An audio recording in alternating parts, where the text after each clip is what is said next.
Nous parlerons tout à l'heure du nouveau visage de la sélection féminine de football du Cameroun. Et puis Sadio Mané, Mohamed Salah peuvent-ils avoir le ballon d'or? Et puis nous parlerons aussi de Diego Maradona. Nos invités, il y a Walter Oyono, ancien pro gabonais. Il y a également avec nous Abdel Malik Koudizé et Guillermo Mo, conseiller sportif de la Côte d'Ivoire, et Malik qui est bien entendu journaliste du Niger. Après ce jingle, nous allons reposer la question pour la dernière fois.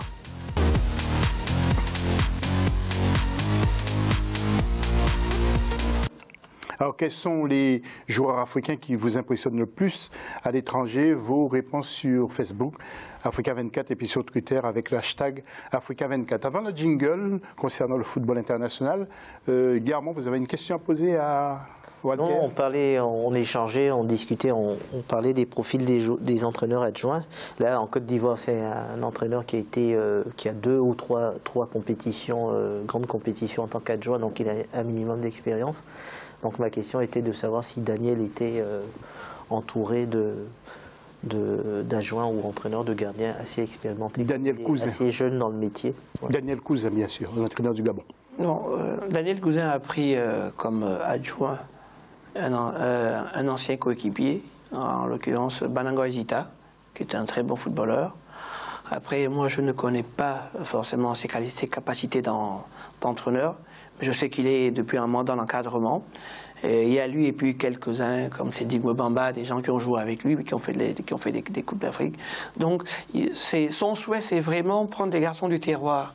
Des garçons qui vont lui apporter, n'est-ce pas, ce côté relationnel, ce côté intime avec le vestiaire et le public aussi, parce que ça joue aussi énormément. Moi, je sais que le Gabon, voilà, le public, ils aiment s'identifier. S'identifier à leurs entraîneurs, à leurs représentants. Ça, c'est pas un peu partout en Afrique comme ça. Ok. Voilà.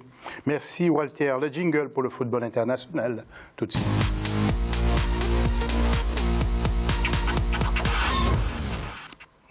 Et puis regardez les images, est-ce qu'ils auront le ballon d'or? Justement, nous rêvons tous, c'est Sadio Mané et Mohamed Salah. Malik, est-ce que vous sentez que ces garçons peuvent, Abdel Malik Koudizé, est-ce que vous sentez qu'ils peuvent avoir Sadio Mané et Mohamed Salah? Et qu'est-ce qui peut empêcher à ces garçons d'avoir le ballon d'or? On est tous africains, on est derrière nos joueurs africains, mais pas cette année quand même. Il y a eu énormément de compétitions. Salah aurait pu prétendre s'il avait fait une très belle Coupe du Monde, mais malheureusement il s'était blessé en finale de Ligue des Champions. Sa Coupe du Monde n'était pas l'une des plus belles. Et il faut dire de l'autre côté aussi, il y a beaucoup de joueurs européens et sud-américains qui ont beaucoup brillé cette saison. Alors nous avons travaillé, bien sûr, la réponse de Guillermo et Walter viendra tout à l'heure, leurs réponses respectives, mais nous avons travaillé sur le top 10 de la rédaction. Regardez, nous avons donc sélectionné Kylian Mbappé en premier lieu parmi les grands joueurs internationaux, mondiaux. Mohamed Salah en deuxième position, Neymar en troisième, Raphaël Varane quatrième position, Luka Modric, N'Golo Kanté, Edison Cavani, Sadio Mané, Paul Pogba et Cristiano Ronaldo. Mon cher Walter, qu'est-ce qui peut empêcher à Sadio ou Mohamed d'avoir, surtout Mohamed, tiens, Mohamed mérite le ballon d'or. Il a eu le ballon d'or africain l'année dernière. Je suis obligé de sourire. Parce que je suis obligé de sourire. Non, mais l'Africain que je suis ne peut que le souhaiter, le désirer, le vouloir avec toute la force qui est la mienne. Mais il faut reconnaître que, comme l'a dit tout à l'heure Malik, il faut reconnaître que la Coupe du Monde de Sadio Mané et celle de Mohamed Salah n'a pas été celle qu'on aurait souhaité, qu'ils auraient souhaité, et même la finale de la Champions League. Il faut revenir là, n'a pas été non plus, voilà. Et donc pour tout ceci, je pense que ça va être difficile, mais bon. Rêvons quand même. Rêvons toujours au hasard des choses. Guillermo, un petit mot rapide à propos de ce ballon d'or, parce que nous aimerions quand même Hein? Est-ce que vous pouvez faire pression non, de... non, mais peut-être dans 10 ans, dans 20 ans, on ne sait jamais. Mais je pense que pour gagner le Ballon d'Or, moi j'ai une autre conception de la chose, une autre vision de la chose, bon, qui est peut-être plus côté management. Moi je pense que Mohamed Salah, ça n'entache rien à ses qualités entre Cristiano Ronaldo et Mohamed Salah. On a vu Mohamed Salah à Rome et aujourd'hui on le voit à Liverpool. Je pense que nos joueurs, les joueurs africains, ont toujours été des joueurs de grande classe mondiale et peuvent prétendre au Ballon d'Or. On a eu des Didier Drogba et j'en passe. Mais ça passe aujourd'hui, bon, Didier Drogba a failli l'avoir, mais aujourd'hui ça passe aussi par comment sont vus nos joueurs par le continent, comment nous vendons, comment nos fédérations, aujourd'hui on est dans du merchandising. On voit la popularité d'Mbappé, on voit comment les médias en parlent. Je pense que si les Africains, après c'est on va dire un coup de gueule, si les Africains se mettaient à promouvoir, à vanter l'immensité, la royauté de leurs joueurs, ça pèserait aussi sur le vote du Ballon d'Or. Tout à fait. Abdel Malik, vous avez choisi votre top 3 que nous allons voir et dites-nous pourquoi. Mais en 2 mots, il faut être court, hein, messieurs, parce que nous sommes pris par le temps. Regardez votre top 3 et expliquez-nous pourquoi.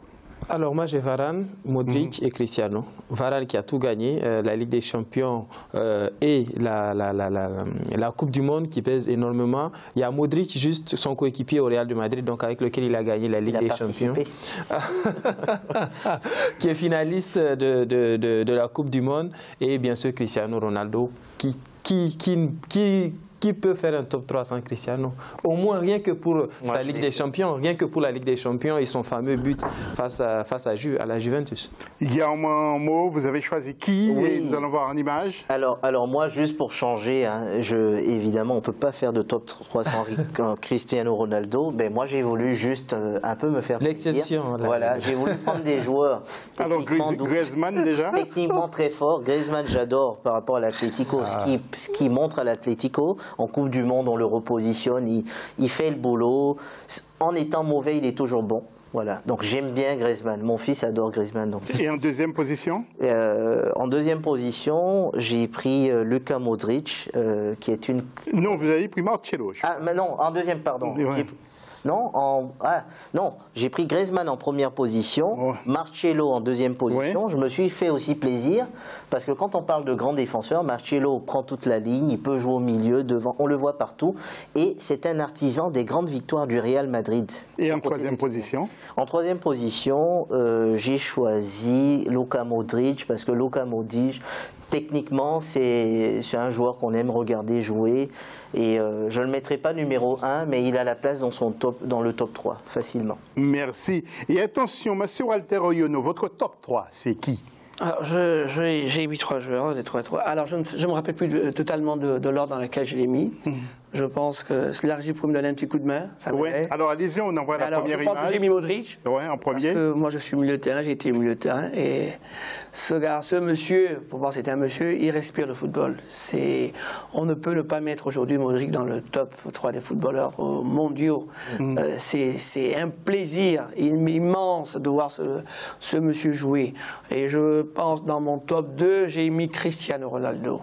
Voilà, Cristiano Ronaldo, qui pour moi à la Juve, est le performeur du siècle.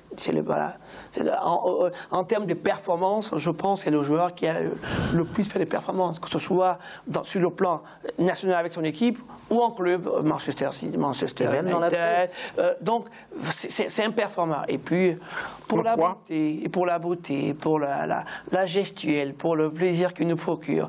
Lionel Messi, je ne suis pas un grand fan, mais je dois reconnaître que c'est un grand joueur. C'est un grand footballeur. Voilà.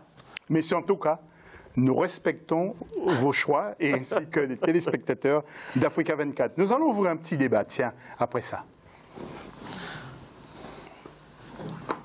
Après ce jingle.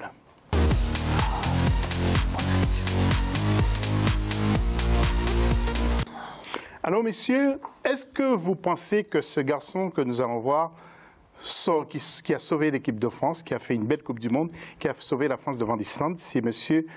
Mbappé, Kylian Mbappé, est le meilleur joueur du monde actuellement. Son premier but contre l'Islande, et après sur penalty, vous allez voir dans quelques instants, contre l'Islande, ce natif du Cameroun et de l'Algérie de mer, donc qui va marquer son penalty. Est-ce que pour vous, Guy Armand, c'est le meilleur du monde aujourd'hui?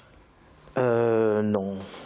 Kylian Mbappé n'est pas le meilleur du monde. Kylian Mbappé est un joueur en devenir qui est en avance. Hein, c'est pas un surdoué, mais je trouve que c'est un très bon joueur qui affole les statistiques. Mais pour connaître le football français, on a connu avant lui des Paul Pogba, des Anthony Martial qui étaient Golden Boy. Mbappé est très bon. S'entraîner, jouer tous les jours avec des grands joueurs au Paris Saint-Germain, ça le fait 2 fois plus progresser. On l'a vu sur le penalty, la façon de tirer, c'était à la brésilienne. Donc ça peut être le meilleur joueur du monde. Mais pour moi, personnellement, tant qu'un joueur ne gagne pas 2 Ligues des Champions, pour moi, ça reste un bon joueur. Ils ne gagnent pas trop d'argent, monsieur Walter Oyono et monsieur Malik. C'est-à-dire, ils gagnent beaucoup d'argent pour un jeune. Quel rapport avec la question même des Oui, mais c'est un peu en rapport quand même, parce qu'aujourd'hui, je trouve qu'il est beaucoup médiatisé. On ne peut pas s'empêcher de parler avec toute la misère qui existe dans le monde. Non, je pense que ce débat-là, c'est un débat. Je ne sais pas que c'est un faux débat, mais je crois que c'est un débat qui n'a pas lieu d'être. Vous ne pensez pas que les équipes, le Real, le Barcelone, le Paris Saint-Germain, ces équipes font trop monter les enchères, non? Est-ce que vous non, quelque part. Est-ce que vous savez ce que rapportent ces joueurs en termes de finances? Assez clair. Oui, au niveau merchandising. Au niveau merchandising, au niveau comme parle en niveau business. Aujourd'hui, c'est des achat de maillots. Exactement. Ce sont des produits. Ouais. Et donc je pense qu'ils valent les montants. Ils valent les montants parce que ce qui est important. Voilà. Pourquoi ils gagnent beaucoup d'argent? Il faut dire que Mbappé est très bien entouré et pour gagner de l'argent, il faut négocier. Donc il faut savoir s'entourer. On a des joueurs qui sont très forts mais qui ne gagnent pas beaucoup d'argent. Justement, pour parler de merchandise, vous prenez par exemple le dernier mondial, vous comparez la performance de N'Golo Kanté et celui de Paul Pogba. N'Golo Kanté a été 10 fois supérieur en termes de performance, mais le fait que Kanté n'est pas ce produit vendable. Il peut se rendre vendable, mais il n'est pas encadré de la sorte. Donc ça fait que tout de suite, on a tendance à voir Pogba comme étant le moteur de cette équipe de France lors du mondial. Et c'est la même chose pour beaucoup de joueurs. Le fait de ne pas représenter l'image des enfants, de la publicité, ça compte énormément. Et Kylian Mbappé le fait très bien, que ça soit sur ou en dehors du terrain. Messieurs, merci. Nous avons plein de choses encore à se dire aux téléspectateurs, mais aussi aux téléspectateurs. Tiens, nous allons parler de l'équipe de France et de l'équipe du Cameroun qui ont joué en amical il y a quelques jours de cela. Le 6, pas le 6, non, c'était 6-0 pour l'équipe de France. Tiens, Corinne Candem nous en fait le résumé. Regardez.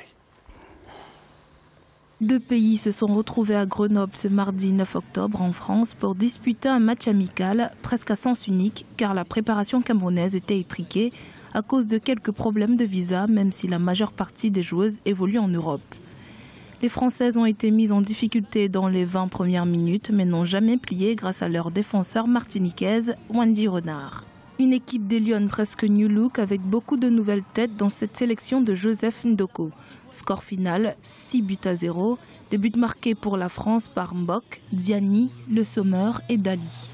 La France prépare son prochain mondial. Les Lions sont en route pour la CAN 2018 au Ghana et ont pour ambition de faire encore mieux que chez elles en 2016 en remportant ce trophée avec la meilleure joueuse africaine de 2015, Gaëlle Nganamouit. Rappelons que pour se qualifier à cette phase finale de la CAN 2018, les Lions avaient battu les Diablesses Rouges du Congo 10-0 en match aller et retour. Il faudra retrouver cette dynamique et le meilleur collectif pour ce rendez-vous ghanéen. En 2016, le podium était composé dans l'ordre du Nigeria, du Cameroun et du Ghana. Arrêtez. Messieurs, le dernier volet de cette émission, c'est quelqu'un que sans doute vous appréciez beaucoup. Vous n'avez pas joué au même poste que lui, c'est Maradona que nous allons voir. Il reprend du service dans une équipe mexicaine. Vous y croyez, vous, Walter? Je n'y crois pas du tout. C'est vraiment de la com. Maradona nous a démontré, lorsqu'il avait l'équipe d'Argentine, son incapacité à pouvoir gérer un groupe ou à pouvoir mettre en place quelque chose. Par contre, lors de la dernière Coupe du Monde, il nous a montré sa capacité à être grossier. Parce que et à créer le désordre. Voilà, créer le désordre. Mais ça, c'est Diego. Le personnage que j'ai toujours tant aimé, tant apprécié, j'ai envie de dire que avec ses doigts, voilà, il nous a vraiment dégoûtés. Mon cher Guillermo. Oui, moi je vois Diego comme un peu le révolutionnaire, bon, le mal élevé. Bon, mais c'est Diego, hein, c'est Diego Maradona. Mais j'ai bien aimé la posture à l'entraînement. Il était couché par terre, sûrement en train de faire une blague. Je pense que et nous allons revoir les images, justement. Ouais. Je pense que c'est de la com, mais ça reste aussi quelqu'un, je sais pas, ça reste une personnalité. Moi, je pense qu'on peut entraîner avec, si on est bien entouré de 2 ou 3 adjoints qui sont bien, mais je pense qu'avec le caractère qu'il a, ça partira au clash. Malik, vous avez son maillot dans votre chambre? Non, non. Je ne l'ai pas connu joueur déjà. Et en plus, honnêtement, ce n'est pas parce qu'on a été un grand joueur qu'on est forcément grand entraîneur. Tout à fait. Donc, il faut bien qu'on comprenne cela. On lui a donné l'Argentine sur un plateau d'or à la Coupe du Monde 2010. Qu'est-ce qu'il a fait? Donc, je ne donne pas du crédit à Maradona en tant qu'entraîneur. Il aurait pu occuper une autre fonction, oui, mais pas entraîneur quand même. Et lorsqu'il est arrivé là-bas, dans ce club mexicain, il a déclaré que l'État de Sinaloa ne sera plus uniquement connu des amateurs de Netflix qui ont pu suivre la série Chapo, relatant la vie du célèbre narcotrafiquant Joaquim Chapo Guzman, actuellement incarcéré aux États-Unis. Donc, bien entendu, c'est un texte de Maradona. On se demande qu'est-ce qu'il réussira, que va-t-il réussir justement du côté de ce club mexicain. Il est ambassadeur de la FIFA. Hein. Ambassadeur de la FIFA. S'il s'était contenté de ce titre d'ambassadeur. Il a un nouveau salaire, il a décroché un contrat, il faut féliciter son agent. Ah oui, quand même. Et puis 2 informations. C'est l'agent qui parle. Le football malien est toujours plongé dans une crise depuis janvier 2015, après le départ de Baba Diarra. Vous savez que c'est un comité de normalisation qui gère les affaires du football malien depuis 2 ans. Mais oui, depuis 2 ans, il n'y a pas de championnat dans ce pays. Mokhtar Bari reviendra sur la question pour Africa 24 et vous, téléspectateurs. Et puis sachez qu'il y a eu l'Assemblée générale de la Fédération camerounaise de football, la FECAFOOT. C'était le mercredi 10 octobre. À l'issue de cet AG, les nouveaux textes ont été adoptés par 42 voix pour 18 contre sur les 60 délégués de l'Assemblée générale. Alors, bien sûr, les travaux ont permis l'adoption de plusieurs statuts, du code électoral, des statuts types, des ligues décentralisées, spécialisées, du code éthique, du règlement financier, etc. etc. Alors, le président du comité de normalisation, Dieudonné Hapi, a apprécié l'adoption de ces textes et a dit justement que nous allons maintenant nous diriger vers des élections pour assainir, bien entendu, toutes les affaires du football camerounais. En tout cas, nous allons suivre ça de très près pour vous. Messieurs, un dernier tour de table, Walter, Malik et Guillermo, avant de remettre en antenne. Guillermo, vous avez la priorité, le plus jeune. Peut-être pas. Pas forcément. Non, je suis là. Non, je suis toujours. Rapidement, Guillermo, parce que. Mais oui, donc on revient sur la situation du Mali. Hein. C'est un peu partout pareil. On regarde toutes les crises en Afrique. Moi, je me demande ce que fait la CAF à ce niveau-là. Il y a toujours chaque année les mêmes problèmes. Et en Coupe du Monde, c'est aussi la même chose. En Coupe d'Afrique, c'est la même chose. Moi, je pense qu'arrivé un moment, je commence à être défaitiste. Avant, j'étais plein d'envie. Je me disais, mais là, on est en 2018 et regardez les problèmes que le football africain. Tout à fait. C'est grave. Merci Guillermo. Malik, un petit mot rapide. Malheureusement, ces choses ne se passent que chez nous. Peut-être ça se passe ailleurs, mais on n'entend pas parler. Très souvent, il n'y a qu'en Afrique qu'on entend ce genre de problème. Hier encore, c'était la Sierra Leone qui d'ailleurs n'a même pas joué cette journée. Demain, on ne sait pas, ce sera encore quelle autre fédération. À quand la fin de je pense cette agitation? Il y a d'autres problèmes quand même ailleurs. Hein. Bon, on n'en parle pas beaucoup. On n'en parle pas beaucoup, mais quand même au niveau de la gestion, quand même... Il y a un minimum. Même il y a des problèmes politiques qu'il y a dans d'autres pays où on critique souvent l'Afrique. Et il n'y a pas que l'Afrique. Non, mais on reste dernier de la classe. Ouais, bon. Qui n'est pas honorable. On a les meilleurs joueurs. Non, mais j'ai envie de dire que les problèmes avec les clubs et l'équipe nationale, il y en a un peu partout. Mais il faut dire que nous, on brille dans ce fait de faire des choses qui sont extraordinaires. N'est-ce pas? Vous avez vécu le dernier épisode en date au Gabon, l'élimination d'un entraîneur sans consultation et tout ce qui se passe. Bon, voilà. Ce qui me désole encore, c'est qu'on apparaît toujours comme des petits-enfants, voilà, comme des personnes pas matures. Ok, Walter. Je suis vraiment désolé de ça, mais bon, qu'est-ce que vous voulez? C'est l'Afrique, hein. On va dire ça. Non. Messieurs, merci. Et on est obligé de remettre l'antenne. Merci pour votre attention. On se retrouve lundi prochain, même heure, même place sur Africa 24.